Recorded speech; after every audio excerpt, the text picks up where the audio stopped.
जब राज्यसभा में बोले मनमोहन सिंह, हैरान हो गया सारा देश। आखिर मनमोहन को क्या हुआ था? क्या ये मोदी का जादू था?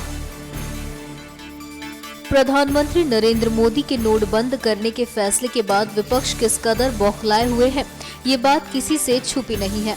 प्रधानमंत्री मोदी के इस फैसले ने तो उनकी भी जुबान खुलवा दी, जो पूरे 10 साल तक अपनी खामोशी के लिए मशहूर रहे।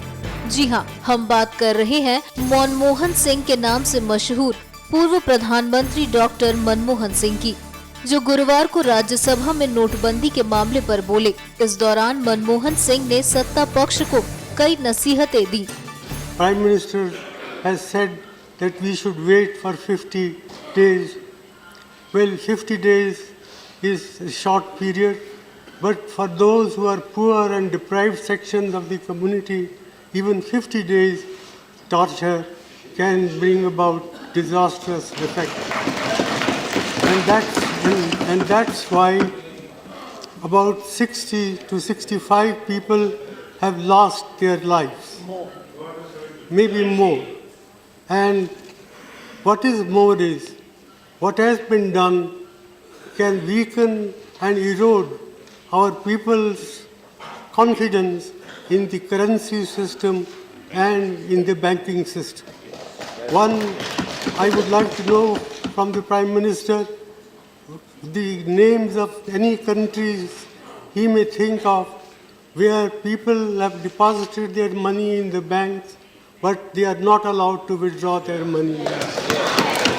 उन्होंने लगभग 10 मिनट के अपने भाषण में नोटबंदी को देश के इतिहास का सबसे बड़ा कुप्रबंधन करार दिया। साफ पता चल रहा था कि 10 मिनट के अपने इस भाषण के लिए मनमोहन सिंह ने काफी मेहनत और अभ्यास किया था। मनमोहन सिंह बोल तो गए, लेकिन इसके बाद माइक्रो ब्लॉगिंग वेबसाइट ट्विटर पर ऐसी पोस्टों का तांता लग गया, जिनमें डॉक्टर सिंह के भाषण पर टिप्पणियां की जाने लगी।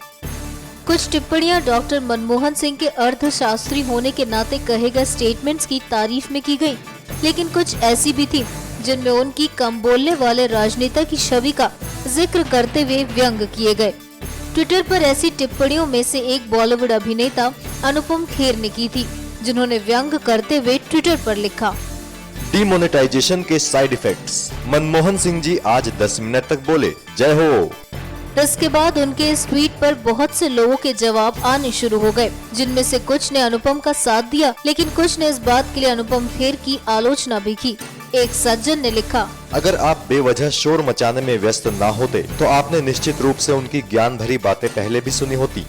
वहीं शिवागामी नाम के एक ट्विटर अकाउंट से कमेंट किया गया, मनमोहन सिंह के अच्छे दिन, उन्हें बोलने का एक मौका मिला, वो विपक्ष में रहने पर आजादी का मजा उठा रहे हैं, जो कि वो अपने शासन में नहीं उठा पाए। रवि किरण नाम के एक अकाउंट से पोस्ट किया गया कि मुझे अब भी भरोसा नहीं हो रहा कि मनमोहन सिंह जी बोल चुके हैं, बहुत बड़ा दिन। वहीं सुधीर चौधरी नाम के एक ट्विटर अकाउंट से कमेंट किया गया, काश मनमोहन सिंह उस वक्त भी बोल पाते जब घोटाले से काला धन छुपाया जा रहा था, तो आज उन्हें डिमोनेटाइजेशन का विरोध करने की नौबत न आती। ऐसे ही और न जाने कितने ही ट्वीट मनमोहन सिंह की राज्यसभा वाली 10 मिनट की स्पीच के बाद किए गए। देश हैरान है कि आखिर 10 साल तक चुप रहने वाले प्रधानमंत्री इतनी देर लगातार कैसे बोल गए। हो न हो, ये प्रधानमंत्री नरेंद्र मोदी के व्यक्तित्व का ही जादू है। NMF न्यूज की रिपोर्ट।